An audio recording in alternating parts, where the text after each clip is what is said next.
بسم اللہ الرحمن الرحیم۔ السلام علیکم بچوں، آج میں آپ کو ایک اسلامی واقعہ سناؤں گی۔ ہمارے پیارے نبی حضرت محمد صلی اللہ علیہ وآلہ وسلم مدینہ جا رہے تھے۔ عید کا دن تھا، رستے میں بچے کھیل رہے تھے۔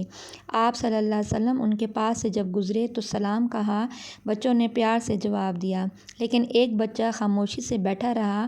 آپ وسلم نے فرمایا، تمہیں کیا ہوا؟ تم کیوں اتنے پریشان ہو؟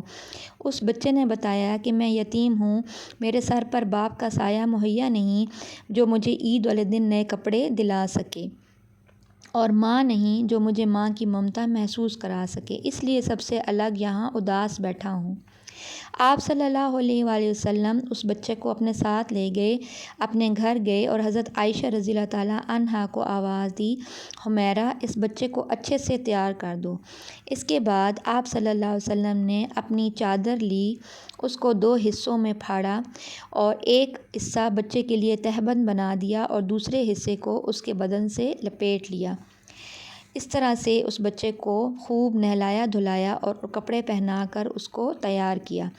رسول پاک صلی اللہ علیہ وسلم اس کو پکڑ کر اپنے کندھوں پر آپ صلی اللہ علیہ وسلم نے اس کو سوار کیا اور فرمایا، آج تمہاری سواری ہم بنیں گے۔ رسول پاک صلی اللہ علیہ وسلم مسجد میں داخل ہو گئے۔ اس کے بعد جب آپ صلی اللہ علیہ وسلم ممبر پر تشریف رکھتے ہیں تو وہ بچہ زمین پر بیٹھ گیا، یعنی اس بات کی گواہی ہے کہ بچے کو بھی علم تھا کہ ممبر پر موجود ہستی عظیم کون ہے اور اس کی تعظیم کیسے کرنی ہے۔ رسول پاک صلی اللہ علیہ وسلم نے بچے کو واپس پکڑ کر ممبر کے اوپر اپنی جھولی میں بٹھا دیا۔ آپ صلی اللہ علیہ وسلم نے اس کا ہاتھ پکڑ کر اور سر پر ہاتھ پھیرتے ہوئے فرمایا، جو شخص کسی یتیم کی کفالت کرے گا اور شفقت سے اس کے سر پر ہاتھ پھیرے گا تو اس بندے کے ہاتھ کے نیچے جتنے بال آئیں گے اللہ پاک اس کے اتنے گناہ معاف کر دے گا۔ رسول پاک صلی اللہ علیہ وسلم نے جب یہ فرمایا تو وہ بچہ رونے لگا تو اللہ کے رسول صلی اللہ علیہ وسلم نے پیار سے مسکرا کر فرمایا، کیا آپ اس بات پہ خوش نہیں کہ محمد صلی اللہ علیہ وسلم تیرے والد ہیں اور عائشہ رضی اللہ تعالیٰ عنہا تیری ماں؟ پیارے بچوں، یتیم ہونا کوئی عیب نہیں۔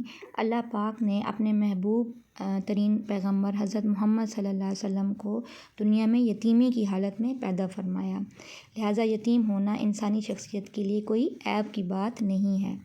پیارے نبی حضرت محمد صلی اللہ علیہ وسلم نے ایک جگہ فرمایا، میں اور یتیم کی کفالت کرنے والا جنت میں ایسے ہوں گے۔ آپ صلی اللہ علیہ وسلم نے درمیانی انگلی اور شہادت کی انگلی کو آپس میں ملایا۔